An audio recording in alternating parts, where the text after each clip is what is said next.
Halo sahabatku, selamat datang kembali di channel Kita Bercerita. Kali ini akan menceritakan tentang tangan mertuaku akan menampar pipiku saat aku membangkang. Tapi semua membeku saat aku menangkap tangannya dan berkata, "Sudah cukup, mulai sekarang hidup kalian bukan urusanku lagi." Sebelum ceritanya dimulai, silahkan tulis di kolom komentar, dari kota mana saja kalian berasal. Jangan lupa tekan like dan subscribe, agar channel ini bisa berkembang, dan bisa memberikan cerita yang lebih menarik lagi. Pagi belum sepenuhnya benderang ketika aku, Amel, sudah berkutat di dapur yang sunyi.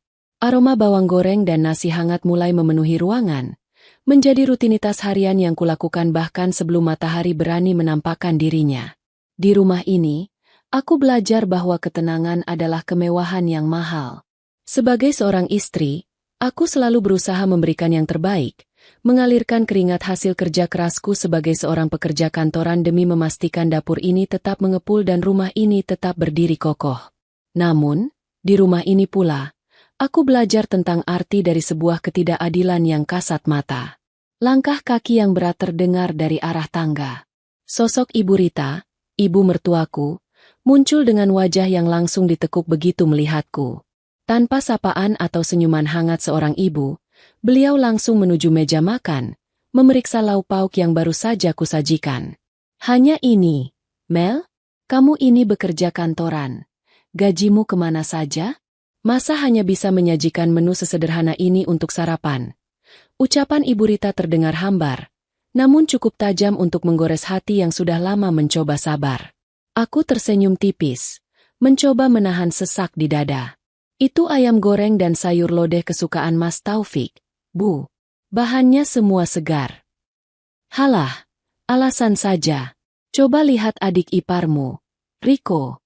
Dia itu tahu sekali cara menyenangkan ibunya. Kemarin dia baru saja membelikan ibu kain batik sutra yang sangat mahal. Anak itu memang luar biasa berbakti." Puji Ibu Rita dengan mata yang berbinar-binar setiap kali nama putra bungsunya itu disebut. Aku hanya bisa terdiam, menunduk dalam-dalam agar Ibu Rita tidak melihat kilatan kecewa di mataku. Di rumah ini, Riko adalah emas murni, sedangkan aku dan suamiku, Taufik, hanyalah debu yang kebetulan menempel. Semua orang di lingkungan kami tahu betapa sayangnya Ibu Rita kepada Riko. Apapun yang diminta Riko, pasti akan diusahakan. Bahkan, beberapa bulan yang lalu, seluruh aset berharga peninggalan almarhum ayah mertua, mulai dari sebidang tanah luas di pinggir kota hingga toko kelontong yang masih produktif, semuanya telah resmi dibalik nama atas nama Riko. Ibu Rita memberikan semuanya dengan dalih bahwa Riko adalah masa depan keluarga yang harus didukung penuh. Sementara kami, aku dan Mas Taufik bahkan harus mencicil rumah kecil ini dengan sebagian besar uang dari penghasilanku sendiri. Mas Taufik, yang bekerja sebagai pegawai swasta dengan gaji pas-pasan, seringkali kehabisan uang di tengah bulan karena diam-diam selalu memberi uang tambahan untuk keperluan Ibu Rita. Aku tidak pernah melarang suami berbakti pada ibunya, tetapi kenyataan bahwa hampir seluruh biaya operasional rumah tangga, listrik, air, hingga cicilan rumah ditopang oleh dompetku, seringkali membuatku merasa berjalan sendirian. "Amel, kamu dengar tidak? Kalau punya uang itu jangan disimpan sendiri. Belajarlah dari Riko yang royal pada orang tua," tambah Ibu Rita lagi. Nadanya meninggi seolah menuduhku pelit. Sebelum aku sempat menjawab, Mas Taufik turun dari kamar dengan pakaian rapi, siap untuk berangkat kerja. Dia langsung mencium tangan ibunya dengan penuh hormat. "Ada apa ini, Bu? Pagi-pagi kok sudah tegang?" tanya Mas Taufik sambil menarik kursi untuk duduk. "Ini suamimu, Taufik. Istrimu ini dinasihati malah diam saja. Ibu cuma bilang, contoh itu adikmu Riko. Dia sukses, usahanya lancar, dan selalu memikirkan ibunya. Tidak seperti istrimu yang selalu perhitungan." Adu Ibu Rita dengan nada yang didramatisir. Mas Taufik langsung menatapku dengan tatapan menegur. "Mel, jangan membuat ibu kesal. Apa yang dikatakan ibu itu benar. Riko itu adik yang berbakti. Kita sebagai kakak harusnya bangga, bukan malah terlihat tidak suka. Lagi pula, ibu berhak mendapatkan yang terbaik dari kita." Aku menarik napas panjang, mencoba meredam gemuruh di dalam dada. Berbakti? Sukses? Andai saja mereka tahu apa yang sebenarnya terjadi di luar rumah ini. Sebagai seorang wanita yang bergerak di bidang keuangan, aku memiliki jaringan pertemanan yang cukup luas. Dan dari sanalah, aku mengetahui sisi gelap Riko yang sengaja disembunyikan rapat-rapat dari mata buta Ibu Rita. Toko kelontong yang diberikan Ibu Rita sudah lama sepi karena modalnya perlahan habis. Tanah di pinggir kota, kudengar sudah digadaikan ke pihak ketiga. Riko sama sekali tidak sesukses yang digembar-gemborkan ibunya. Di belakang Ibu Rita, Riko adalah sosok pemuda yang terlena oleh gemerlapnya dunia malam. Teman-temanku berkali-kali memergoki Riko sedang berada di diskotik-diskotik mewah kota ini, memesan minuman mahal, dan mentraktir teman-teman tongkrongannya demi sebuah pengakuan sosial. Gaya hidup jet set yang diadopsinya dari media sosial telah membutakan matanya. Uang hasil penjualan aset dari ibunya habis bukan untuk modal usaha, melainkan lenyap di atas meja-meja klub malam dan gaya hidup foya-foya yang tak ada habisnya. Lebih parah lagi, beberapa hari yang lalu, seorang rekan kerja yang suaminya bekerja di lembaga keuangan mikro menghubungiku. Dia menanyakan apakah aku mengenal nama Riko, karena nama tersebut masuk dalam daftar hitam akibat terlilit hutang piutang dalam jumlah yang sangat fantastis. Hutang yang menumpuk demi menutupi gaya hidup mewahnya yang kian tak terkendali. Aku memandang Mas Taufik yang sedang menikmati sarapannya dengan tenang, sama sekali tidak menyadari bahwa bom waktu sedang berjalan di dalam keluarganya. Mas Taufik terlalu memuja ibunya, dan saking patuhnya, dia menutup mata dari segala kejanggalan pada adiknya. Bagi Mas Taufik, Riko adalah adik kecil yang penurut, dan Ibu Rita adalah sosok yang tak pernah salah. Mas, apakah kamu pernah memeriksa bagaimana perkembangan usaha Riko belakangan ini? Tanyaku dengan suara sepelan dan sesopan mungkin, mencoba membuka jalan diskusi. Seketika itu juga, Ibu Rita meletakkan sendoknya dengan keras hingga berdenting. Apa maksudmu, Amel? Kamu mau menuduh Riko yang tidak-tidak? Kamu iri karena semua harta ibu berikan pada Riko? Asal kamu tahu ya, Riko itu pintar bisnis. Tidak seperti kamu yang cuma bisa jadi buruh kantoran. Mas Taufik pun ikut menghentikan makannya. Dia menatapku tajam. Ada rona kekecewaan di wajahnya. Amel, cukup. Jangan mulai memercikan api permusuhan di rumah ini. Riko itu adikku. Aku tahu persis dia anak yang baik. Ibu tidak pernah salah menilai anaknya. Jangan karena kamu merasa ikut membiayai rumah ini, kamu bisa merendahkan keluargaku. Kata-kata Mas Taufik bagai sembilu yang menyayat hati. Merendahkan? Padahal aku hanya ingin mereka waspada sebelum semuanya terlambat. Aku yang selama ini menelan semua ucapan pedas Ibu Rita. Aku yang mengalah ketika tabunganku terkuras untuk menutupi kekurangan rumah tangga karena uang Mas Taufik habis untuk ibunya. Kini justru dituduh sebagai antagonis yang iri dengki. Aku memandang kedua orang di depanku ini dengan rasa lelah yang teramat sangat. Ibu Rita yang tersenyum sinis merasa menang karena dibela putra tertuanya. Dan Mas Taufik yang kembali melanjutkan makannya seolah baru saja menyelesaikan sebuah masalah besar. Mereka hidup dalam ilusi yang mereka ciptakan sendiri, menyembah sebuah topeng kepatuhan palsu yang dipakai oleh Riko. Sementara aku, wanita yang berdiri di atas kaki sendiri dan menopang tiang rumah tangga ini dengan air mata dan peluh, selalu menjadi pihak yang disalahkan. Aku tersenyum miris dalam hati, merapikan tas kerjaku, dan bersiap untuk pergi. Di dalam hati, aku tahu, kebenaran memiliki jalannya sendiri untuk terungkap. Dan saat hari itu tiba, aku penasaran, apakah benteng kesombongan yang mereka bangun hari ini masih akan berdiri tegak? Aku melangkah keluar rumah dengan dada yang sesak. Namun ada satu keyakinan yang mulai tumbuh. Kesabaranku ini pasti ada batasnya. Matahari pagi berikutnya naik dengan membawa hawa yang entah mengapa terasa lebih mencekam dari biasanya. Aku baru saja menyelesaikan tugas dapur dan hendak bersiap mandi untuk berangkat kerja, ketika pintu depan rumah tiba-tiba diketuk dengan kasar. Ketukan yang terburu-buru itu seketika memecah keheningan pagi. Ibu Rita yang sedang bersantai di ruang tengah langsung bergegas membuka pintu. Begitu daun pintu terbuka, sosok Riko muncul dengan wajah pucat pasi dan rambut yang sedikit acak-acakan. Di belakangnya, berdiri seorang pria berwajah garang dengan pakaian serba hitam, serta seorang wanita dengan riasan tebal yang tampak gelisah, terus-menerus memainkan ponselnya. "Riko? Ada apa? Nak? Kenapa pagi-pagi sudah kesini dengan wajah seperti itu? Siapa mereka?" tanya Ibu Rita. Suaranya langsung dipenuhi nada cemas yang berlebihan.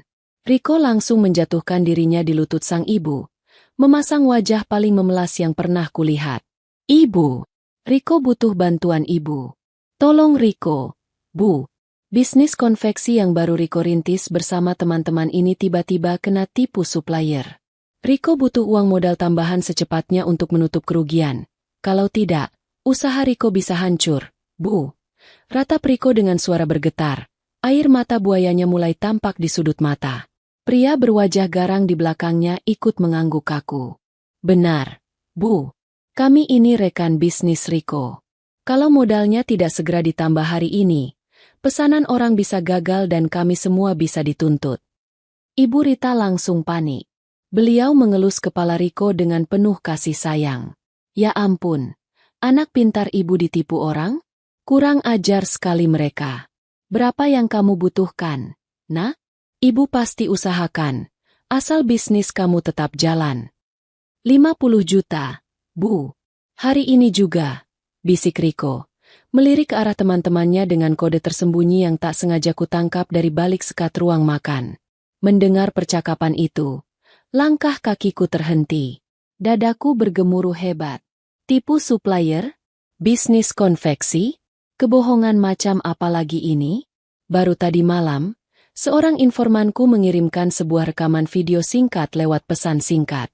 Di dalam video yang buram namun jelas itu, Riko sedang duduk di sebuah meja bar VIP yang remang-remang, dikelilingi oleh botol-botol minuman mahal, ditemani oleh pria garang dan wanita menor yang sekarang berdiri di ruang tamu kami.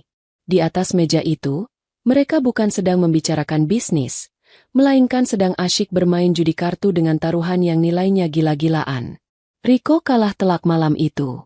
Dia berhutang dalam jumlah besar kepada bandar di bar tersebut, dan taruhannya harus dilunasi dalam waktu tepat 1 minggu, atau keselamatan nyawanya yang menjadi taruhan. Dan pagi ini, dia datang ke rumah ini, memanfaatkan cinta buta ibunya untuk merasuk uang demi membayar hutang judi. Mas Taufik yang baru keluar dari kamar mandi pun langsung menghampiri ruang tamu setelah mendengar kegaduhan. Melihat adiknya bersimpuh, dia langsung mendekat. "Ada apa ini? Riko, kenapa kamu menangis?" "Ini, Taufik, adikmu kena tipu orang dalam bisnisnya. Dia butuh 50 juta sekarang. Ibu sudah tidak punya pegangan uang tunai lagi semenjak semua aset ibu serahkan ke Riko. Taufik, kamu ada uang tabungan? Pinjamkan dulu pada adikmu." Perintah Ibu Rita tanpa ragu, seolah memeras anak tertuanya adalah hal yang lumrah. Mas Taufik tampak kebingungan, menggaruk kepalanya yang tidak gatal. Uang tabungan Taufik sudah menipis. "Bu, kemarin kan baru saja dipakai untuk bayar pajak tanah ibu. Tapi, coba Taufik usahakan dulu." Mas Taufik kemudian menoleh ke arahku yang masih berdiri mematung di dekat dapur. "Amel, kamu ada uang di rekening kan? Cepat transfer ke Riko sekarang. Ini darurat, untuk menyelamatkan bisnis adikku." Mendengar perintah suamiku, sesuatu di dalam diriku seolah patah. Rasa sabar yang kupelihara bertahun-tahun, rasa hormat yang selalu kujaga demi keutuhan rumah tangga, detik itu juga menguap tak berbekas. Aku melangkah lebar menuju ruang tamu, menatap mereka satu persatu dengan pandangan dingin dan tajam.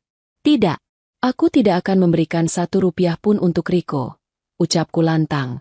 Suaraku menggema tegas di seluruh penjuru ruangan. Seketika, ruangan itu senyap. Ibu Rita terbelalak. Mas Taufik menatapku tak percaya. Sementara Riko langsung mengubah tatapannya menjadi penuh dendam. "Apa kamu bilang, Amel?" Suara Ibu Rita meninggi. Wajahnya memerah menahan amarah. "Kamu berani menolak perintah suamimu? Kamu mau jadi istri pembangkang? Ini adik iparmu sedang kesusahan." "Kesusahan karena judi, maksud ibu?" Tembakku langsung tanpa basa-basi. Aku mengeluarkan ponselku, menyalakan video rekaman semalam, dan meletakkannya di atas meja kopi dengan kasar agar bisa dilihat oleh Mas Taufik. "Lihat ini, Mas." Lihat baik-baik adik kesayanganmu yang katanya berbakti dan pintar bisnis ini. Dia tidak sedang ditipu supplier. Dia kalah judi semalam di bar bersama teman-temannya ini. Dan sekarang, kalian mau memakai uang hasil kerja kerasku, uang yang harusnya untuk cicilan rumah kita, hanya untuk membayar hutang taruhan haramnya. Riko langsung panik. Wajahnya pucat pasi. Mas Taufik, itu fitnah. Itu video lama. Itu bukan Riko. Sanggahnya terbata-bata. Namun, Ibu Rita tampaknya sudah menutup mata dan telinganya dari kebenaran. Beliau tidak sudi melihat video di ponselku. Bagi beliau, harga dirinya runtuh karena ditentang oleh seorang menantu. Ibu Rita bangkit dari duduknya dengan napas memburu. Matanya melotot tajam menatapku. Kurang ajar kamu, Amel. Berani-beraninya kamu menuduh anak kesayanganku dengan fitnah keji seperti itu. Dasar menantu tidak tahu diuntung, tidak punya sopan santun. Kemarahan Ibu Rita memuncak. Dalam hitungan detik, Ibu Rita mengangkat tangan kanannya tinggi-tinggi di udara. Dengan telapak tangan yang terbuka, tangan itu melayang cepat, siap untuk mendaratkan tamparan keras di pipiku yang mulus demi membungkam kebenaran yang baru saja kuucapkan. Mas Taufik hanya terpaku. Tak ada niat untuk mencegah ibunya. Namun, semua gerakan seolah membeku di udara. Sebelum telapak tangan Ibu Rita menyentuh kulit pipiku, dengan gerakan refleks yang cepat dan kokoh, aku mengangkat tangan kananku. Prak! Aku menangkap pergelangan tangan ibu mertuaku dengan cengkeraman yang sangat kuat, menahannya tepat beberapa sentimeter di depan wajahku. Ibu Rita tertegun. Matanya membelalak tak percaya melihat menantunya yang selama ini penurut kini berani melawan fisiknya. Riko dan teman-temannya melongo, sementara Mas Taufik berteriak, "Amel, lepaskan tangan ibu." Aku tidak melepaskannya. Aku justru mencengkeramnya sedikit lebih erat, menatap langsung ke dalam manik mata Ibu Rita dengan tatapan paling dingin yang pernah kupunya. Air mataku tidak menetes. Yang ada hanyalah ketegasan seorang wanita yang telah habis masa sabarnya. Dengan suara yang bergetar namun syarat akan penekanan yang mendalam, aku berkata, "Sudah cukup, mulai sekarang hidup kalian bukan urusanku lagi." Suasana di ruang tamu seketika hening mencekam. Cengkeramanku pada pergelangan tangan Ibu Rita masih terasa kokoh, seolah seluruh sisa kekuatan dan harga diri yang selama bertahun-tahun ini kupendam, kini berkumpul di ujung jemariku. Napas Ibu Rita memburu. Wajahnya yang tadi merah padam karena amarah, kini berangsur-angsur pucat karena terkejut bercampur syok. Beliau tidak pernah menyangka bahwa Amel, menantu yang selalu menunduk, selalu mengalah, dan selalu menelan semua sindiran tajam, bisa memiliki tatapan seberani dan sedingin ini. "Amel, kamu sudah gila, ya? Lepaskan tangan ibu sekarang juga. Berani-beraninya kamu bertindak kasar pada orang tua," teriak Mas Taufik. Suaranya menggelegar memecah keheningan. Dia melangkah maju dengan tergesa-gesa, bermaksud menyentak tanganku agar melepaskan cengkeraman itu. Sebelum tangan Mas Taufik menyentuhku, aku sengaja menghentakkan tangan Ibu Rita dengan perlahan namun tegas hingga terlepas. Aku mundur satu langkah, menjaga jarak dari mereka semua. Tidak ada ketakutan di wajahku. Yang ada hanyalah rasa hampa yang teramat sangat. Rasa lelah yang telah mencapai puncaknya, melebur menjadi sebuah ketenangan yang menakutkan. Ibu Rita memegangi pergelangan tangannya yang sedikit memerah, menatapku dengan napas yang masih tersengal-sengal. "Taufik, lihat istrimu ini. Dia sudah keterlaluan. Dia berani melawan ibu. Ceraikan dia, Taufik. Istri kurang ajar seperti ini tidak pantas ada di keluarga kita." Jerit Ibu Rita histeris, memprovokasi anaknya dengan kalimat yang selalu menjadi senjata andalannya. Riko, yang menyadari situasi semakin tidak terkendali dan rahasianya mulai di ujung tanduk, ikut memanaskan suasana. "Iya, Mas. Mbak Amel sengaja membuat fitnah ini karena dia tidak mau membantu Riko. Dia egois, Mas. Dia mau melihat keluarga kita hancur," ucap Riko dengan wajah yang dibuat seolah-olah dia adalah korban kelaliman. Dua temannya yang berdiri di belakang pun hanya bisa saling lirik, merasa salah tingkah karena urusan penagihan hutang ini justru berujung pada drama keluarga yang besar. Mas Taufik menatapku dengan sorot mata penuh kilatan amarah. "Amel, Minta maaf pada ibu sekarang. Berlutut dan minta maaf. Aku tidak pernah mengajarimu menjadi istri yang pembangkang dan durhaka seperti ini. Uang bisa dicari, Mel, tapi kehormatan ibu dan keutuhan keluarga ini jauh lebih penting dari segalanya. Mendengar ucapan suamiku, aku justru terkekeh pelit. Sebuah tawa miris yang keluar begitu saja dari tenggorokanku, membuat Mas Taufik langsung mengernyitkan dahi. Uang bisa dicari, Mas? Tanyaku dengan nada suara yang sangat tenang, namun menusuk. Uang siapa yang kamu maksud? Uangmu? Atau uang hasil keringatku yang selama ini habis untuk membayar cicilan rumah ini, membayar listrik, membeli beras, bahkan membiayai gaya hidup ibumu? Amel, jaga ya ucapanmu. Potong Ibu Rita, menunjuk wajahku dengan jari yang bergetar. Saya sudah cukup menjaga ucapan saya selama bertahun-tahun ini, Bu. Balasku, menatap langsung ke arah Ibu Rita. Saya diam ketika ibu memberikan semua harta warisan kepada Riko. Padahal Mas Taufik adalah anak tertua yang juga punya hak. Saya diam ketika ibu selalu menghina masakan saya, menghina pekerjaan saya sebagai buruh kantoran. Padahal dari uang, buruh kantoran, inilah ibu bisa makan enak setiap hari di rumah ini. Saya diam saat Mas Taufik memberikan sebagian besar gajinya untuk ibu, sampai-sampai dia tidak punya tabungan sama sekali untuk masa depan rumah tangganya sendiri. Saya diam karena saya menghormati ibu sebagai orang tua. Aku mengalihkan pandanganku kepada Mas Taufik, pria yang dahulu berjanji akan melindungiku, namun kini justru berdiri sebagai pelindung utama dari ketidakadilan yang kuterima. Dan kamu, Mas, kamu bilang aku merendahkan keluargamu?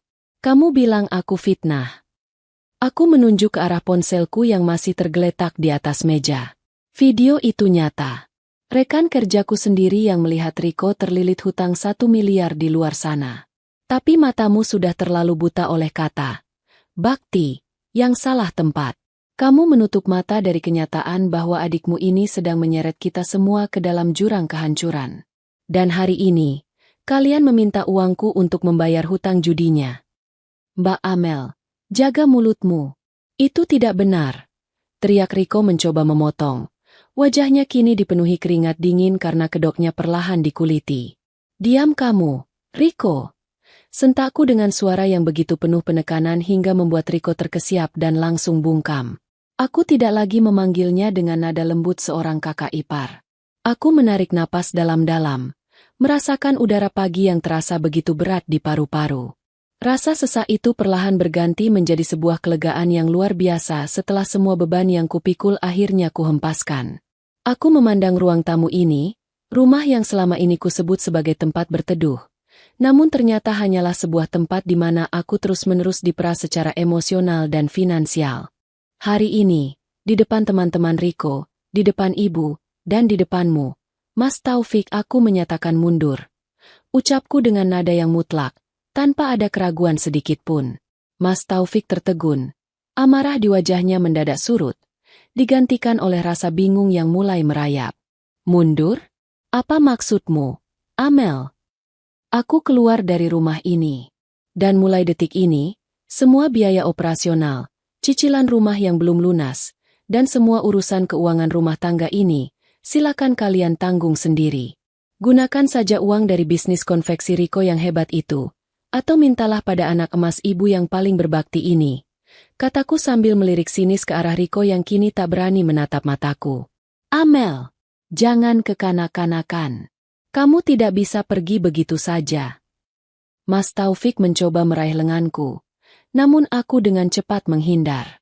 Aku bisa, Mas, dan aku akan melakukannya. Jawabku tegas. Aku berjalan menuju kamar, mengabaikan teriakan Ibu Rita yang masih mengumpat di belakangku. Pintu kamarku tutup rapat, meninggalkan mereka semua yang kini mulai dilingkupi oleh bayang-bayang kenyataan pahit yang selama ini sengaja mereka abaikan. Di dalam kamar yang selama ini menjadi saksi bisu tetesan air mataku di tengah malam, aku bergerak dengan ketenangan yang luar biasa. Tidak ada lagi tangan yang gemetar. Tidak ada lagi keraguan yang menahan langkah. Aku membuka lemari pakaian, menarik sebuah koper besar berwarna hitam, dan mulai memasukkan pakaian-pakaianku satu persatu dengan rapi. Setiap helai baju yang kumasukkan terasa seperti melepas satu beban berat yang selama ini menggelayuti pundakku. Aku tidak membawa barang-barang yang bukan hakku. Aku hanya membawa apa yang kubeli dengan uangku sendiri, termasuk laptop kerja dan dokumen-dokumen penting seperti akta kelahiran dan paspor. Dari luar kamar, sayup-sayup masih terdengar suara perdebatan yang sengit. Suara Ibu Rita yang melengking tinggi, mencoba meyakinkan Mas Taufik bahwa kepergianku adalah sebuah keuntungan. Biarkan saja dia pergi. Taufik, jangan dikejar. Perempuan tidak tahu ada seperti itu memang harus diberi pelajaran. Dia pikir kita tidak bisa hidup tanpa uangnya? Sombong sekali. Riko ini sebentar lagi usahanya bangkit. Dia pasti bisa membiayai kita jauh lebih mewah daripada menentu kikir itu. Seru Ibu Rita. Suaranya sengaja dikeraskan agar menembus pintu kamarku. Namun, aku juga bisa mendengar suara Riko yang mulai panik, berbisik-bisik setengah merengek kepada ibunya. Tapi ibu, uang yang 50 juta itu bagaimana? Teman-teman Riko sudah menunggu. Kalau hari ini tidak ada, Riko bisa habis, Bu.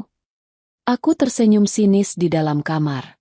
Topeng berbakti itu perlahan mulai luntur karena desakan kebutuhan perut dan keselamatan dirinya sendiri. Riko tidak peduli tentang kehormatan ibunya atau keutuhan rumah tangga kakaknya. Yang dia pedulikan hanyalah bagaimana caranya keluar dari jerat hutang judi yang mencekik lehernya. Setelah koperku terkunci rapat, aku menyampirkan tas kerja di bahu dan menggenggam gagang koper dengan mantap. Aku membuka pintu kamar dan melangkah keluar. Di ruang tamu, pemandangan belum banyak berubah, kecuali dua teman Riko yang kini memilih menunggu di teras luar, mungkin merasa risih karena drama keluarga ini semakin melebar. Mas Taufik berdiri di dekat meja makan, wajahnya tampak kusut. Begitu melihatku keluar membawa koper, kilatan amarah di matanya mendadak berubah menjadi kegelisahan yang coba dia sembunyikan di balik harga dirinya yang tinggi. "Amel, kamu benar-benar mau pergi?" tanya Mas Taufik. Suaranya tidak selantang tadi, namun tetap terdengar kaku. "Pikirkan baik-baik. Kalau kamu melangkah keluar dari pintu rumah ini hari ini, jangan pernah berpikir untuk kembali dengan mudah. Aku ini suamimu, dan kamu sudah keterlaluan melangkahi kekuasaanku." Aku menghentikan langkahku tepat di tengah ruangan, memandang Mas Taufik dengan tatapan datar. "Aku tidak pernah berniat untuk kembali, Mas. Rumah ini sudah lama kehilangan fungsinya sebagai tempat bernaung bagi saya. Rumah ini hanya menjadi tempat di mana saya diperas habis-habisan." "Amel, kamu jangan keterlaluan ya." Ibu Rita ikut berdiri, melipat tangannya di dada dengan angkuh. "Kamu pikir kamu siapa? Hanya karena kamu punya uang tunai di rekening, kamu bisa meremehkan anak-anakku? Pergi sana. Pergi. Rumah ini tidak butuh wanita pembangkang seperti kamu." "Ibu benar," kataku, mengangguk pelan dengan senyuman tipis yang membuat Ibu Rita justru tampak tersentak. "Rumah ini tidak butuh saya. Tapi mari kita lihat, apakah rumah ini bisa bertahan tanpa saya." Aku merogoh tas kerjaku, mengeluarkan selembar map plastik bening yang berisi beberapa dokumen keuangan, lalu meletakkannya di atas meja kopi dengan bunyi plak yang cukup bertenaga. "Apa lagi ini? Kamu mau pamer harta?"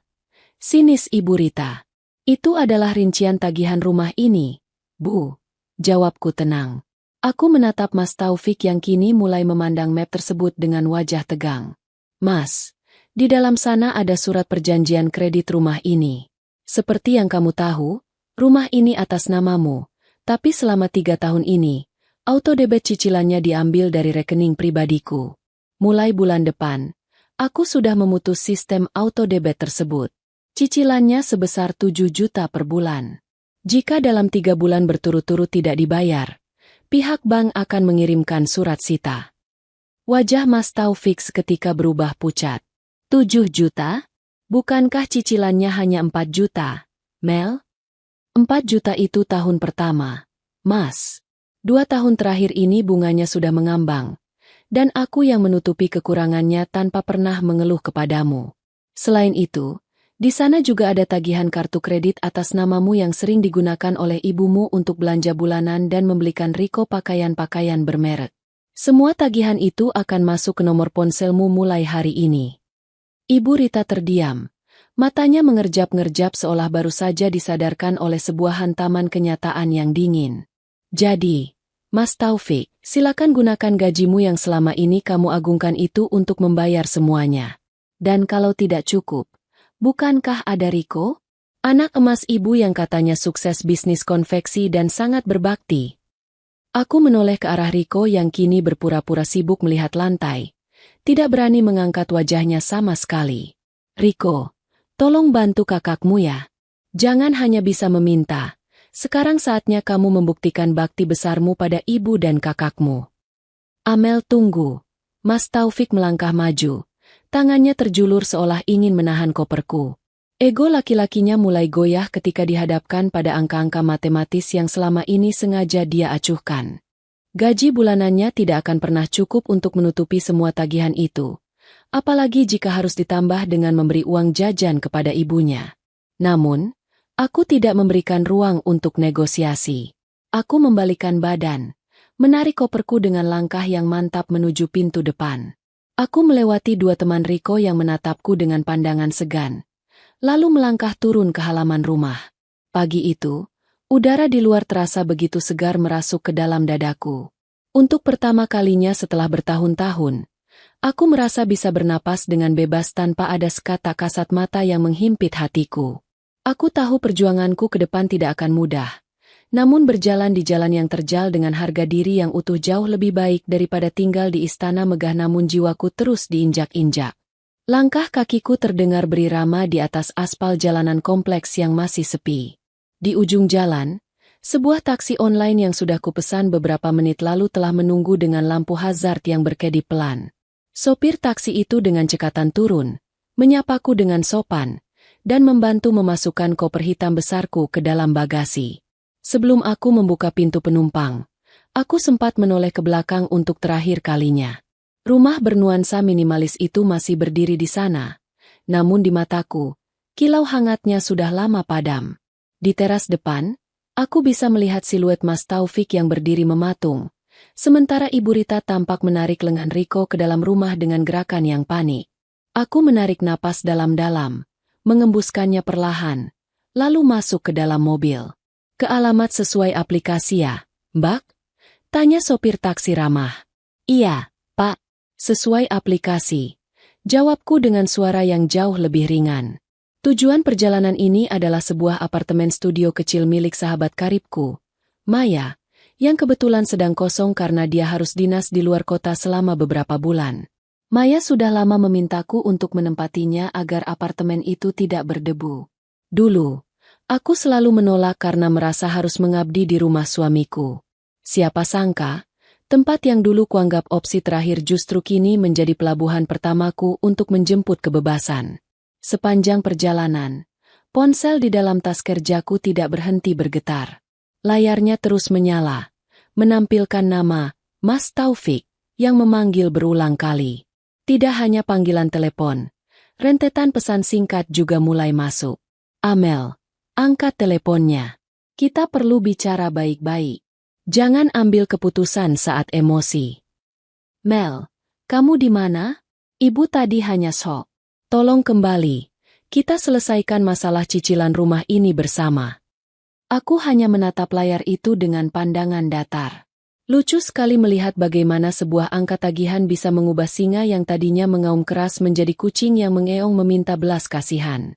Mas Taufik tidak mencariku karena dia rindu atau merasa bersalah telah membiarkan ibunya hampir menamparku.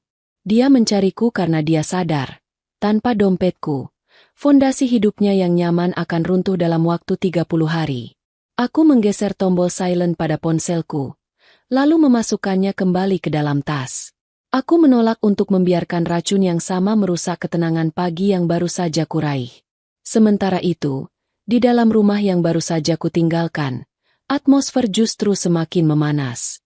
Tanpa kehadiran diriku sebagai penengah atau objek yang disalahkan, sisa anggota keluarga itu kini harus saling berhadapan dengan kartu mereka masing-masing. Mas Taufik duduk di sofa ruang tamu dengan kepala yang dicengkeram oleh kedua tangannya. Di atas meja, map plastik bening yang kutinggalkan masih terbuka lebar, menampilkan deretan angka cicilan bank dan tagihan kartu kredit yang seolah menertawakan harga diri laki-lakinya. Taufik, kenapa kamu malah melamun begitu? Cepat telepon perempuan itu. Suruh dia kembali dan bayar semua ini. Berani-beraninya dia mengancam kita dengan kertas-kertas bodoh ini. Omel Ibu Rita yang berjalan mondar-mandir di ruang tamu. Wajahnya masih menyiratkan kejengkelan yang luar biasa. Mas Taufik mengangkat wajahnya yang tampak frustrasi. Ibu tidak mengerti? Amel tidak sedang mengancam. Dia serius.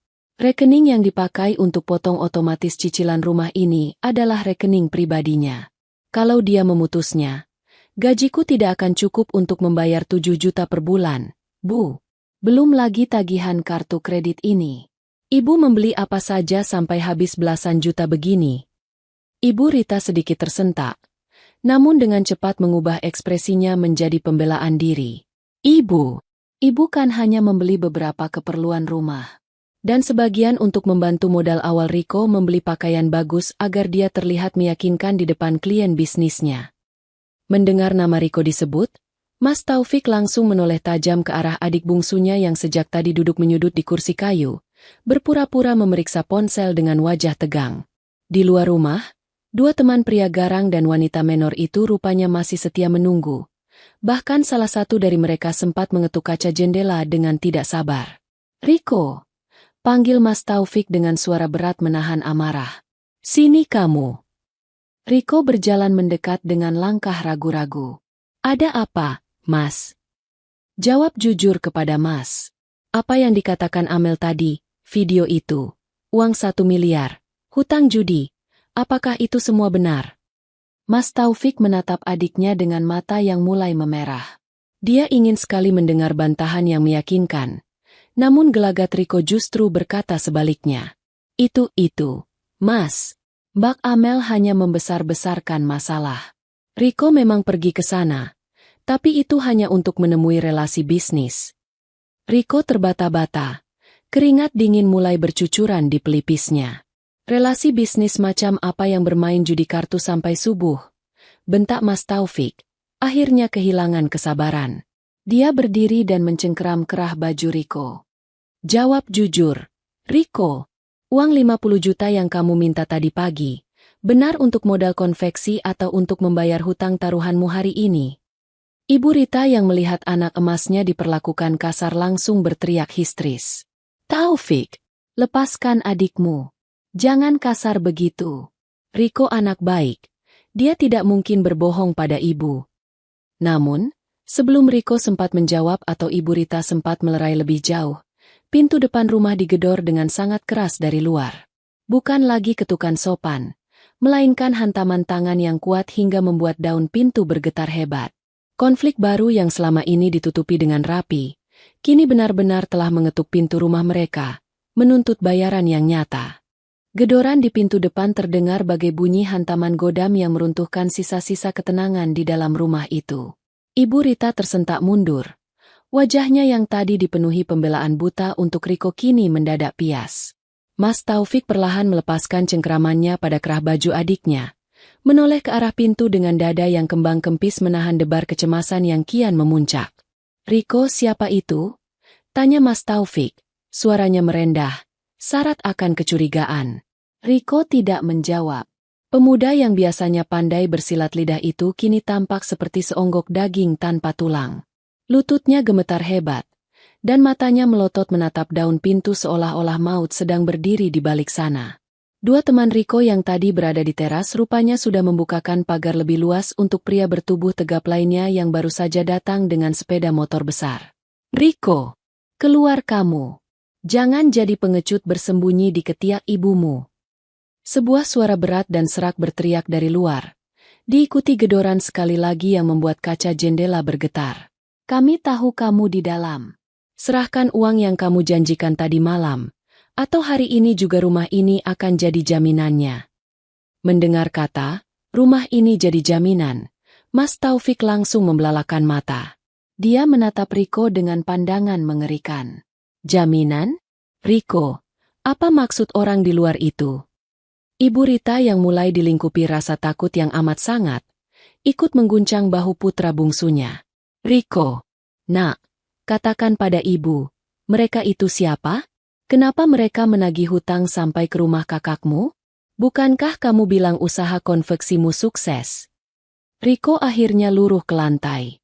Dengan wajah yang basah oleh keringat dingin dan air mata ketakutan yang nyata, dia bersimpuh di kaki Mas Taufik. Mas, tolong Riko. Mas. Riko hilaf. Semalam Riko kalah besar. Pria di luar itu adalah anak buah dari pemilik klub malam tempat Riko biasa main.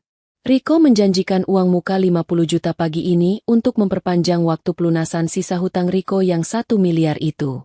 Kalau tidak ada uang muka itu sekarang, mereka mengancam akan membawa sertifikat tanah ibu yang tempo hari sudah Riko pinjam.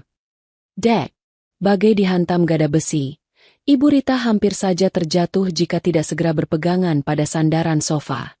Sertifikat tanah peninggalan bapakmu? Yang di pinggir kota? Riko, kamu apakan tanah itu, nak? Suara Ibu Rita bergetar hebat, nadanya melengking pilu. Sudah Riko gadaikan, Bu, untuk menutupi hutang bulan lalu. Bisik Riko dengan suara yang nyaris tak terdengar. Mas Taufik mengepalkan tinjunya hingga buku-buku jarinya memutih. Plafon ilusi yang selama ini dia bangun bersama ibunya tentang kehebatan Riko, detik itu juga runtuh menimpa kepala mereka sendiri. Kebenaran yang beberapa menit lalu diucapkan oleh Amel, yang mereka sebut sebagai fitnah keji, kini berdiri nyata di depan mata mereka dalam bentuk para penagih hutang berwajah garang.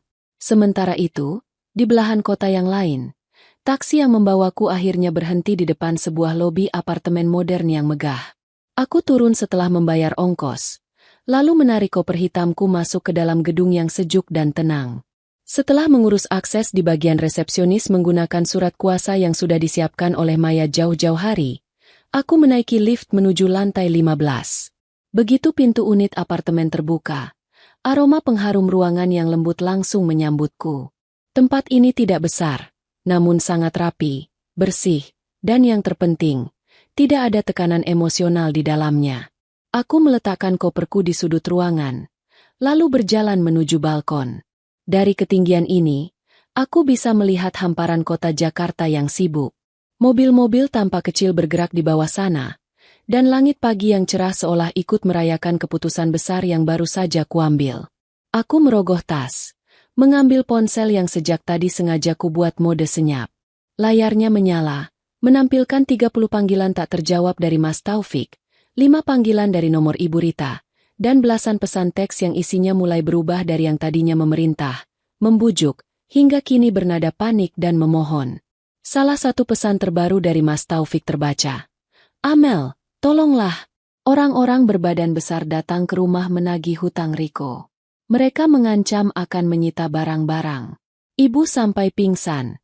Mel, tolong transfer uangnya dulu, demi nama baik keluarga kita. Aku membaca pesan itu tanpa ada rasa iba sedikitpun. Demi nama baik keluarga kita? Keluarga yang mana? Keluarga yang menganggapku mesin uang namun memperlakukanku seperti pembantu? Keluarga yang suaminya membiarkan ibunya mengangkat tangan untuk menampar pipi istrinya sendiri? Aku tersenyum tipis. Sebuah senyuman yang penuh dengan ketegasan. Aku mengetik sebuah balasan singkat. Kalimat terakhir yang akan kukirimkan kepada pria yang masih berstatus sebagai suamiku itu sebelum aku mengurus semuanya lewat jalur hukum. Mas Taufik, bukankah tadi sudah kukatakan? Mulai hari ini, hidup kalian bukan urusanku lagi. Selesaikan sendiri badai yang kalian ciptakan. Jangan cari aku lagi. Setelah mengirim pesan itu, aku langsung memblokir nomor Mas Taufik, nomor Ibu Rita, dan nomor Riko. Aku menarik napas dalam-dalam, merasakan ketenangan sejati yang mengalir ke dalam jiwaku. Babak baru kehidupanku baru saja dimulai, dan kali ini, aku yang memegang kendali penuh atas jalannya cerita. Di atas balkon lantai 15, angin berembus cukup kencang, memainkan anak rambutku yang sengaja kubiarkan terurai. Setelah mengirimkan pesan terakhir itu dan memblokir seluruh kontak mereka, aku merasakan sebuah kebebasan yang belum pernah kurasakan selama 3 tahun terakhir. Aku melangkah kembali ke dalam unit apartemen yang sunyi, meletakkan ponselku di atas meja konter dapur dengan posisi menghadap ke bawah. Aku tidak ingin lagi sejumput pun masalah dari rumah itu mengotori lembaran baru yang sedang kususun. Aku menyeduh secangkir teh hangat, membiarkan aromanya yang menenangkan memenuhi ruangan. Sambil menyesap teh itu perlahan, aku membuka laptop kerjaku. Sebagai seorang wanita yang terbiasa berpikir taktis dan bermain dengan data keuangan, aku tahu bahwa keluar dari rumah saja tidak cukup. Aku harus mengamankan diriku secara hukum agar Mas Taufik dan keluarganya tidak bisa menyeretku kembali ke dalam kubangan lumpur yang mereka ciptakan. Jemariku menari dengan tenang di atas keyboard, menyusun draft surel untuk dikirimkan kepada seorang rekan pengacara yang kukenal baik sejak masa kuliah. Aku merinci semua bukti transfer, mutasi rekening pribadi yang selama ini mengalir untuk cicilan rumah, hingga bukti-bukti utang kartu kredit yang sah atas nama Taufik namun fisiknya dipegang oleh Ibu Rita. Aku ingin memastikan bahwa ketika gugatan cerai itu dilayangkan nanti, tidak ada satu sen pun dari hak asuh finansialku yang bisa mereka tuntut sebagai harta bersama. Aku telah mendanai ilusi mereka terlalu lama, dan kini saatnya menutup semua keran sirkulasi itu rapat-rapat. Sementara itu, di rumah yang kini terasa seperti neraka kecil, jerit histeris Ibu Rita memecah keheningan kompleks perumahan. Pintu depan akhirnya terpaksa dibuka oleh Mas Taufik, karena desakan para penagih utang yang mulai mengancam akan mendobraknya. 3 orang pria berbadan tegap dan tegap masuk tanpa permisi, memenuhi ruang tamu yang sempit itu dengan aura intimidasi yang pekat. Pemimpin mereka, pria dengan tato naga yang melingkar di lengan kanannya, melempar selembar kertas fotokopi sertifikat tanah peninggalan almarhum ayah mertuaku ke atas meja kopi, tepat di atas map rincian tagihan bank yang kutinggalkan sebelumnya. Kami tidak mau tahu urusan drama keluarga kalian, bentak pria bertato itu. Suaranya menggelegar membuat Riko yang masih bersimpuh di lantai semakin mengerutkan badannya. Riko sudah menandatangani perjanjian di atas materai. Hari ini harus ada 50 juta sebagai uang jaminan perpanjangan waktu. Kalau tidak ada, sore ini juga papan penyitaan akan kami pasang di tanah pinggir kota itu, dan sisa utang 1 miliar harus lunas minggu depan, atau kami bawa anak ini. Tolong, Pak, tolong beri kami waktu. Saya kakaknya, saya pegawai swasta, saya bisa mencicilnya. Mas Taufik mencoba bernegosiasi dengan suara yang bergetar. Ego laki-lakinya yang tinggi kini runtuh total di hadapan hukum jalanan. Pria itu terkekeh sinis, memandang Mas Taufik dari atas ke bawah. Pegawai swasta? Gajimu berapa? Hah? Untuk membayar bunga utang adikmu saja tidak akan cukup. Jangan sok pahlawan kalau tidak punya uang tunai. Ibu Rita, dengan sisa-sisa tenaganya, merangkak mendekati meja, melihat fotokopi sertifikat tanah yang selama ini menjadi kebanggaannya. Riko, tega kamu. Nah, ibu memberikan tanah itu untuk usahamu, bukan untuk kamu serahkan pada orang-orang ini. Air mata penyesalan akhirnya mengalir dari mata tua Ibu Rita. Namun nasi telah menjadi bubur. Cinta butanya telah memelihara seekor serigala yang kini balik memangsa seluruh keluarganya. Taufik, hubungi Amel. Ibu mohon hubungi Amel. Jerit Ibu Rita dengan suara serak, menjatuhkan harga dirinya yang selama ini dia agungkan di depan menantunya. Dia punya uang, Taufik. Dia kerja di bank. Dia pasti bisa meminjamkan kita uang untuk mengusir orang-orang ini. Suruh dia kembali. Taufik, ibu janji tidak akan memarahinya lagi. Mas Taufik dengan tangan gemetar mengambil ponselnya yang tergeletak di sofa. Dia mencoba menekan tombol panggil ke nomorku untuk yang kesekian kalinya. Namun, yang terdengar hanyalah suara operator yang datar dan dingin, menyatakan bahwa nomor yang dituju tidak dapat dihubungi. Tidak bisa, Bu, nomor Taufik diblokir. Bisik Mas Taufik. Wajahnya kosong seolah seluruh energinya telah tersedot habis. Dia kemudian mencoba memeriksa pesan singkatnya. Dan saat itulah dia melihat balasan terakhir dariku sebelum layarnya berubah sepi. Mas Taufik, bukankah tadi sudah kukatakan? Mulai hari ini, hidup kalian bukan urusanku lagi. Selesaikan sendiri badai yang kalian ciptakan. Jangan cari aku lagi. Mas Taufik terduduk lemas di sofa. Di sekelilingnya, ibunya menangis histeris meratapi tanah yang hilang. Adiknya bersimpuh ketakutan menghadapi ancaman fisik, dan para penagih utang mulai memilah barang-barang berharga di ruang tamu untuk dibawa sebagai jaminan awal. Pada detik itulah, Mas Taufik akhirnya menyadari arti dari sebuah kehilangan yang sesungguhnya. Wanita yang selama ini menjadi tiang penyangga yang tak terlihat, yang menahan seluruh beban atap rumah tangganya agar tidak runtuh menimpa kepalanya, kini telah benar-benar pergi membawa seluruh cahayanya. Dan mereka ditinggalkan sendirian di dalam kegelapan badai yang mereka ciptakan sendiri. Secangkir teh di atas konter dapurku perlahan mendingin, menyisakan uap tipis yang menari-nari sebelum menghilang di udara apartemen yang sejuk. Aku menutup laptopku dengan bunyi klik yang lirih namun tegas. Draft gugatan cerai dan permohonan pemisahan harta pasca perkawinan sudah terkirim ke alamat surel pengacaraku. Langkah hukum pertama telah kuambil.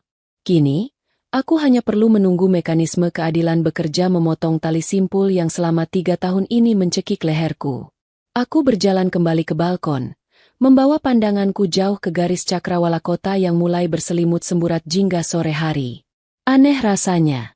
Di waktu-waktu seperti ini, biasanya jantungku akan berdebar kencang karena dikejar rasa cemas. Aku biasanya akan terburu-buru merapikan meja kerja di kantor, berlari mengejar kereta komuter, lalu berhimpitan dengan ratusan penumpang lain demi bisa sampai di rumah sebelum jam 6 sore. Mengapa?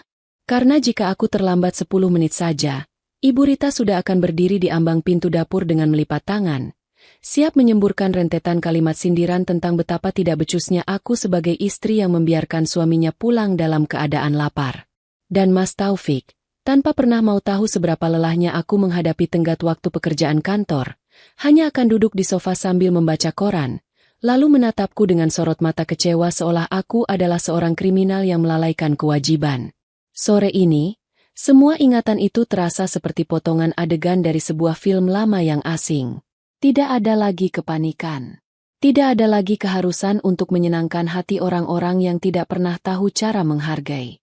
Aku memejamkan mata, membiarkan embusan angin sore menerpa wajahku. Di rumah itu, aku selalu merasa kecil. Aku selalu mengira bahwa dengan mengalah, memberikan sebagian besar gajiku, dan menerima setiap kata pedas dengan senyuman, aku sedang membangun sebuah jembatan menuju keluarga yang harmonis. Namun, aku keliru. Sikap mengalahku justru menjadi pupuk yang menyuburkan kesombongan mereka. Uang yang kusisihkan dengan memotong anggaran belanjaku sendiri justru menjadi bahan bakar bagi Riko untuk tampil bak pangeran kaya di klub-klub malam. Di sudut lain kota ini, di dalam rumah yang kini telah kehilangan seluruh kehangatannya, sore hari datang membawa atmosfer yang mencekam. 3 pria penagih utang itu akhirnya pergi, namun tidak dengan tangan kosong. Mereka membawa televisi layar datar di ruang tamu, beberapa perhiasan emas sisa milik Ibu Rita yang dipaksa lepas dari jemarinya, serta kunci mobil tua milik Mas Taufik sebagai jaminan tambahan sebelum uang 50 juta itu benar-benar mendarat di rekening bos mereka.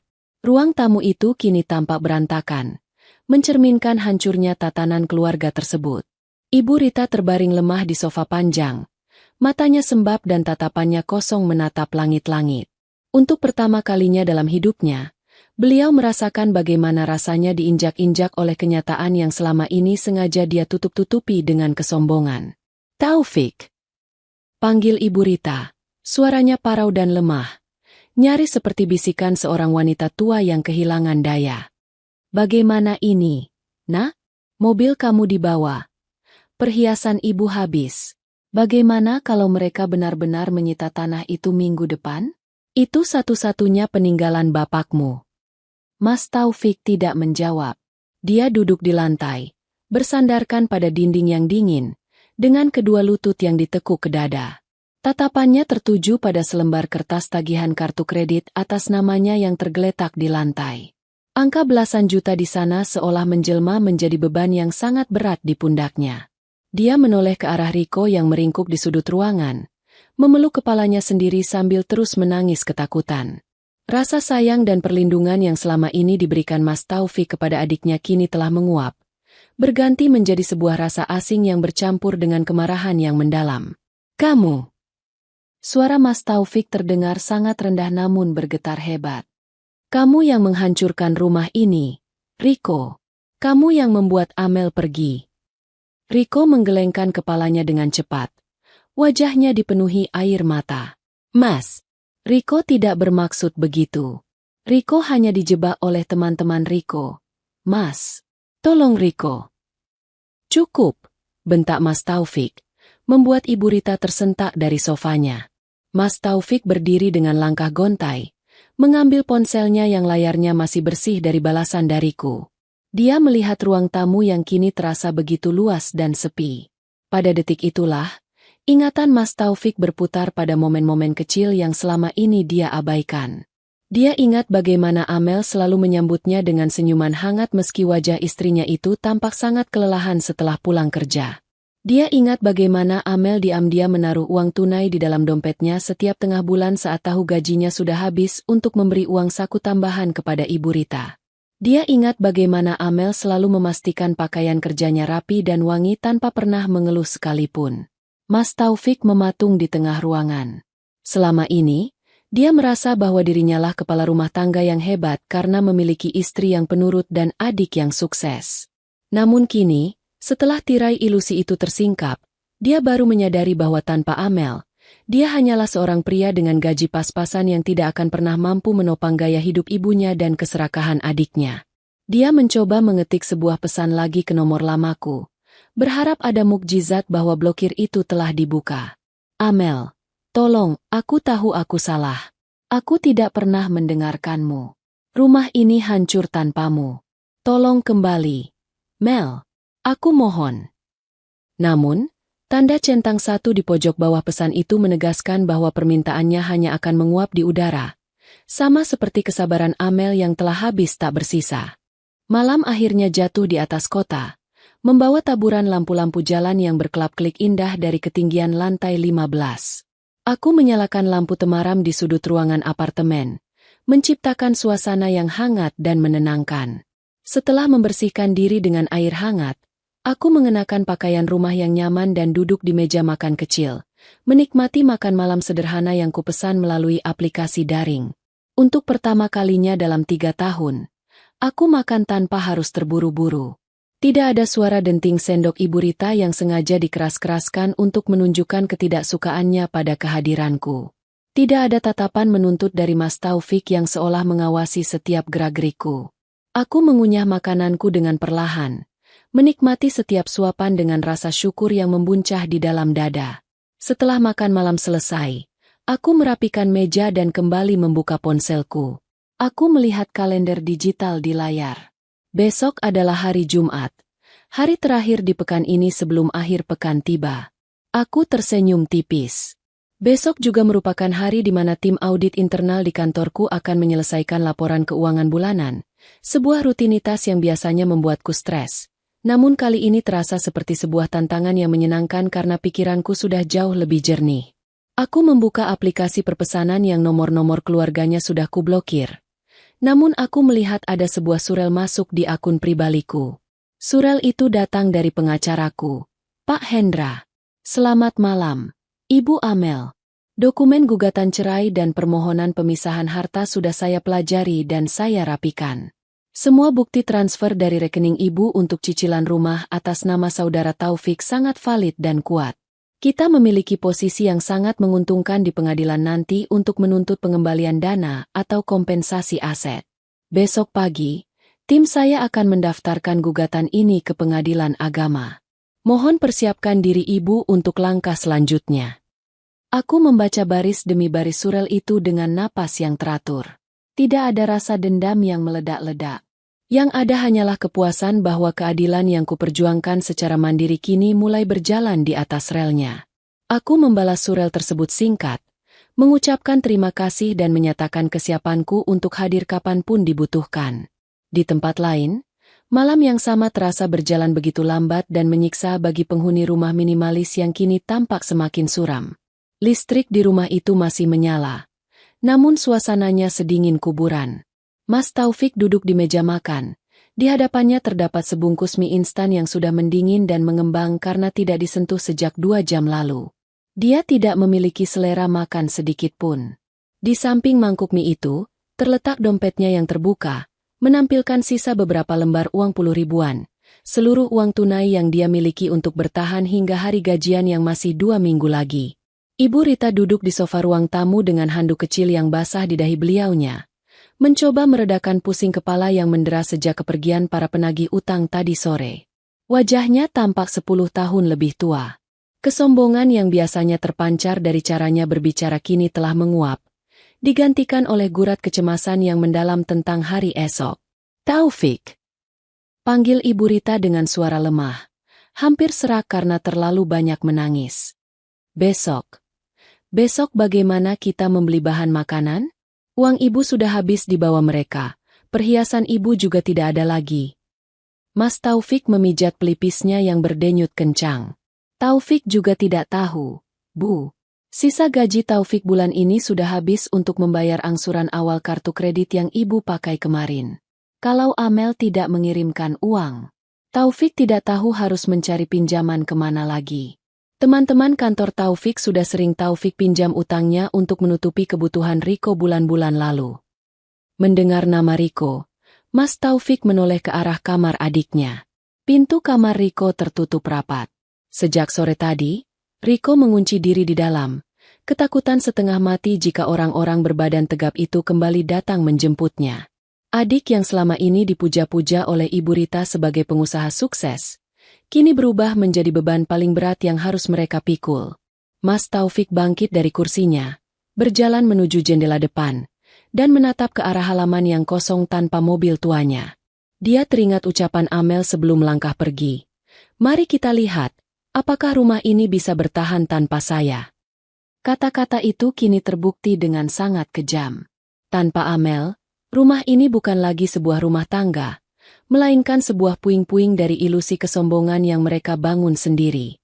Mas Taufik memejamkan mata, merutuki kebodohannya yang selama ini terlalu buta untuk melihat siapa mutiara yang sesungguhnya di dalam hidupnya, dan siapa batu kali yang menghancurkannya. Namun, penyesalan di malam yang sunyi itu tidak akan pernah bisa memutar kembali waktu yang telah berlalu. Sinar matahari hari Jumat menembus celah-celah gorden jendela apartemen, membawa kehangatan yang perlahan membangunkan hatiku yang kini telah damai. Aku beranjak dari tempat tidur, meregangkan otot-otot tubuhku, dan tersenyum menyambut pagi yang baru. Tidak ada lagi alarm batin yang meneriakkan ketakutan. Aku menyeduh kopi hitam tanpa gula, membiarkan aroma pahitnya yang khas membilas sisa-sisa kantuk yang menggelayut. Hari ini, aku memilih mengenakan setelan kerja terbaikku, sebuah blazer berwarna biru dongker yang dipadukan dengan celana kain senada. Saat bercermin, aku melihat pantulan seorang wanita yang berbeda. Garis-garis kelelahan dan kecemasan yang biasanya samar-samar menghiasi wajahku kini telah sirna, digantikan oleh binar mata yang tegas, mandiri, dan penuh percaya diri. Aku, Amel, telah kembali menjadi diriku yang seutuhnya sebelum pernikahan beracun itu mengikis perlahan harga diriku. Sebelum melangkah keluar dari unit apartemen, aku memeriksa ponselku sekali lagi. Sebuah notifikasi pesan masuk dari Pak Hendra, pengacaraku, tertera di layar. "Selamat pagi, Ibu Amel. Pendaftaran gugatan cerai dan permohonan pemisahan aset sudah resmi masuk ke sistem pengadilan agama pagi ini. Nomor perkara akan segera keluar. Surat panggilan sidang pertama akan dikirimkan ke alamat tinggal saudara Taufik dalam beberapa hari ke depan. Semoga ibu tetap tegar." Aku menarik napas dalam-dalam, merasakan kepuasan yang luar biasa. "Terima kasih, Pak. Saya sangat siap," bisikku pada diri sendiri sebelum memasukkan ponsel ke dalam tas dan melangkah menuju lift dengan dagu tegak. Sementara itu, di belahan kota yang lain, pagi hari Jumat di rumah minimalis itu tidak diawali dengan aroma kopi atau kehangatan sarapan, melainkan oleh kebingungan yang mencekam. Mas Taufik terbangun dengan leher yang kaku karena tertidur di sofa ruang tamu dalam posisi meringkuk. Dia menatap jam dinding yang sudah menunjukkan pukul 7 pagi. Biasanya, pada jam seperti ini, Amel sudah akan mengetuk pintu kamar mandi, mengingatkannya dengan lembut agar tidak terlambat ke kantor, sambil meletakkan kemeja yang sudah disetrika rapi di atas tempat tidur. Namun pagi ini, rumah itu sangat sunyi, hanya menyisakan suara dengkur halus Riko dari balik pintu kamarnya dan keluhan lirih Ibu Rita yang masih terbaring lemas. Meja makan benar-benar kosong. Tidak ada nasi goreng hangat, tidak ada teh manis. Bahkan galon air minum pun sudah kosong sejak semalam tanpa ada uang tunai untuk membeli isinya kembali. Dengan langkah gontai dan pakaian yang kusut, Mas Taufik berjalan ke dapur, mencoba mencari sesuatu yang bisa mengganjal perutnya. Namun, Lemari penyimpanan makanan benar-benar kosong. Sisa-sisa bahan pokok yang biasanya dibeli Amel dengan uang belanja pribadinya telah habis. Taufik. Suara Ibu Rita terdengar parau dari arah ruang tamu. Ibu lapar. Nak, kepala ibu pusing sekali kalau belum makan. Mas Taufik keluar dari dapur dengan wajah frustrasi. Ibu, Taufik tidak punya uang tunai lagi. Sisa uang di rekening Taufik tidak cukup untuk ditarik di ATM.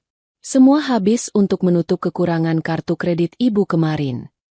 Lalu bagaimana dengan Riko? Suruh adikmu itu keluar. Minta dia mengembalikan uang ibu, atau setidaknya beli makanan untuk kita.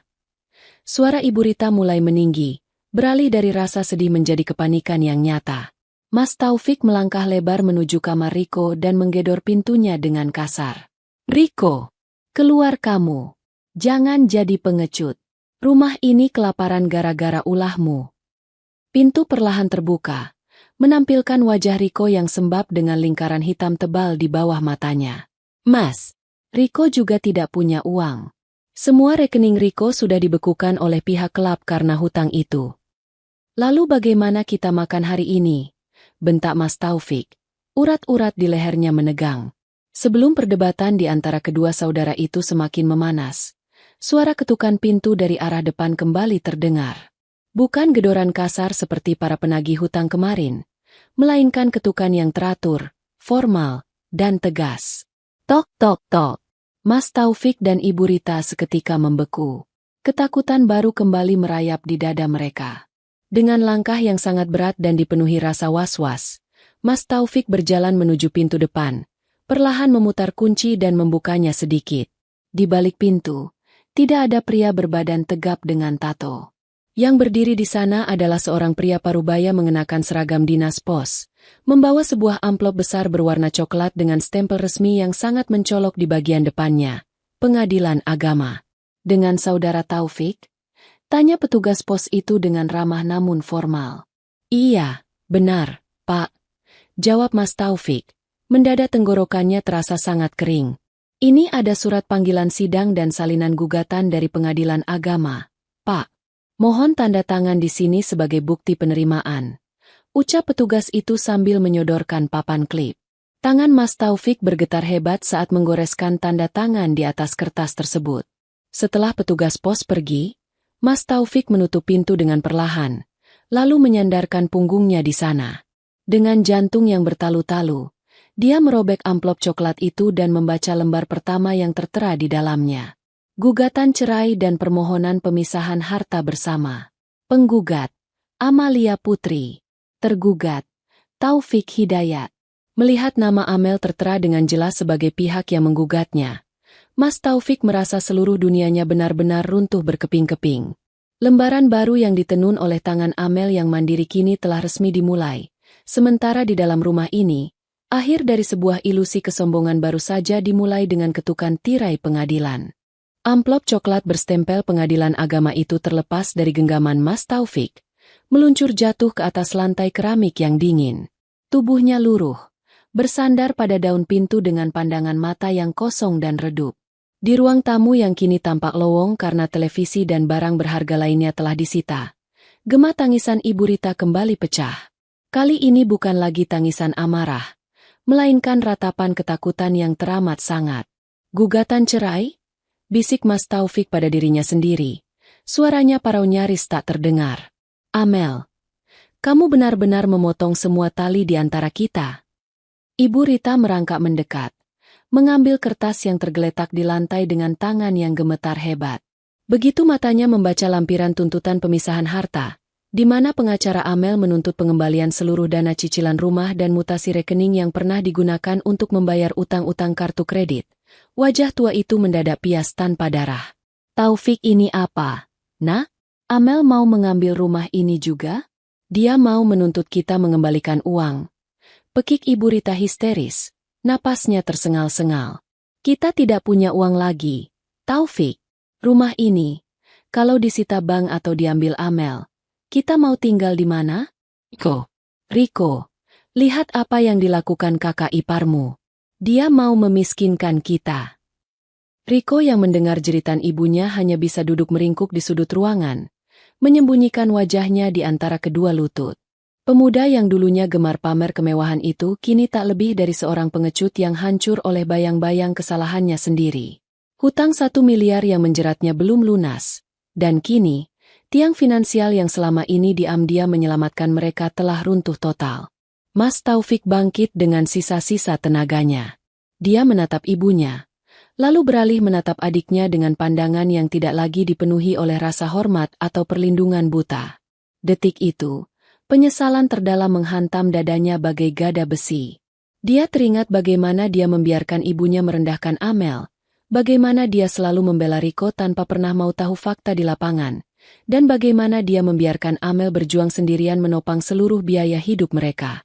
Bukan Amel yang memiskinkan kita, Ibu, ucap Mas Taufik dengan nada suara yang teramat dingin dan putus asa. Kita sendiri yang memiskinkan diri kita dengan kesombongan. Taufik yang bodoh, dan Riko yang menghancurkan semuanya. Amel hanya mengambil apa yang menjadi haknya. Sesuatu yang selama ini kita injak-injak tanpa tahu diri. Di belahan kota yang lain, suasana di dalam ruang rapat kantor pusat terasa begitu profesional dan tenang.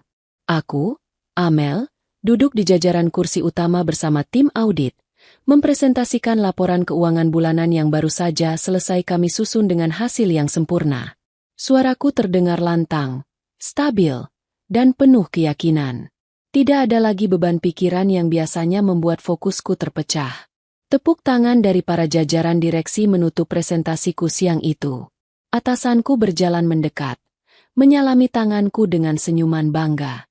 Kerja bagus, Amel. Dedikasimu bulan ini luar biasa. Pertahankan performa ini. Posisi kepala divisi keuangan yang baru akan segera dibuka, dan namamu adalah kandidat terkuat. Terima kasih banyak, Pak. Saya akan memberikan yang terbaik. Jawabku tulus. Saat berjalan kembali ke kubikel kerjaku, aku merogoh ponsel dari dalam tas. Sebuah pesan masuk dari Pak Hendra mengabarkan bahwa surat panggilan sidang sudah resmi diterima oleh pihak tergugat. Aku menghentikan langkahku sejenak di dekat jendela besar yang menghadap langsung ke jantung kota. Aku menyentuh pipi kananku, pipi yang beberapa hari lalu hampir saja menjadi sasaran amarah buta Ibu Rita. Hari ini, di tempat ini, aku menyadari satu hal. Martabat seorang wanita tidak ditentukan oleh seberapa besar dia mampu bertahan dalam siksaan emosional atas nama bakti yang keliru. Martabat kita ditentukan oleh keberanian kita untuk berkata, cukup, dan melangkah pergi demi menjaga kehormatan diri. Malam itu, aku kembali ke apartemenku yang tenang. Aku duduk di balkon, membiarkan angin malam menyapu seluruh sisa-sisa masa laluku yang kelam. Di dalam rumah itu, mereka mungkin sedang menuai badai dari benih ego dan keserakahan yang mereka tanam sendiri. Namun di sini, di bawah langit malam yang luas, aku akhirnya menjemput damaiku yang sesungguhnya. Proses persidangan akan segera dimulai, dan aku siap menghadapinya dengan kepala tegak, sebagai seorang wanita yang utuh dan merdeka. 3 bulan kemudian, suasana di koridor pengadilan agama pagi itu terasa begitu formal dan tenang. Langkah kakiku yang berbalut sepatu hak tinggi hitam bergema teratur di atas lantai selasar yang bersih. Aku mengenakan kemeja putih satin dengan paduan rok batik modern, menampilkan kesan rapi sekaligus tegas. Di sampingku, Pak Hendra berjalan dengan tas kerja kulitnya, sesekali memeriksa berkas-berkas terakhir yang akan kami bawa ke ruang sidang utama. Hari ini adalah agenda sidang putusan. Babak akhir dari perjuangan panjang hukumku untuk melepaskan diri dari belenggu masa lalu. Ibu Amel, semua bukti kita sudah dikabulkan oleh majelis hakim pada persidangan sebelumnya. Ujar Pak Hendra dengan senyuman tenang yang menyejukkan hati. Tuntutan pemisahan harta dan pengembalian dana cicilan rumah yang bersumber dari rekening pribadi Ibu disetujui penuh. Pihak tergugat tidak memiliki argumen atau bukti tandingan yang sah. Hari ini, ketuk palu resmi akan menjadi milik Ibu. Terima kasih banyak, Pak Hendra. Semua ini berkat kerja keras tim Bapak. Jawabku tulus. Suaraku terdengar stabil, tanpa ada getaran kecemasan lagi. Saat kami berbelok di koridor menuju ruang sidang, aku melihat 2 sosok yang sangat kukenal sedang duduk di bangku panjang kayu luar ruangan. Mas Taufik dan Ibu Rita.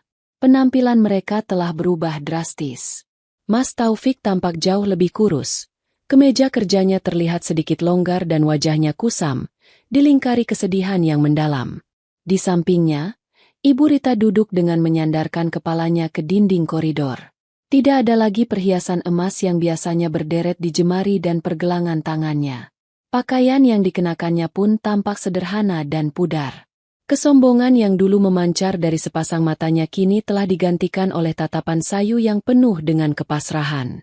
Kudengar dari kerabat jauh, rumah minimalis kami akhirnya terpaksa dilelang oleh Ban karena Mas Taufik sama sekali tidak mampu membayar cicilan bulanan yang membengkak sendirian. Apalagi setelah gajinya habis dipotong untuk membayar tumpukan utang kartu kredit yang ditinggalkan Ibu Rita. Sementara Riko, pemuda itu kabur entah kemana, meninggalkan ibunya dan kakaknya untuk menghadapi kejaran para penagih utang sendirian. Tanah peninggalan almarhum ayah mertua sudah resmi disita. Mereka kini terpaksa mengontrak sebuah rumah petak kecil di pinggiran kota untuk melanjutkan hidup. Begitu menyadari kehadiranku, Mas Taufik langsung bangkit dari duduknya. Dia melangkah ragu gudat mendekatiku. "Amel," panggilnya dengan suara yang bergetar menahan rindu sekaligus penyesalan yang teramat dalam. Aku menghentikan langkahku, menjaga jarak aman yang sopan, lalu menatapnya datar. "Selamat pagi, Mas Taufik."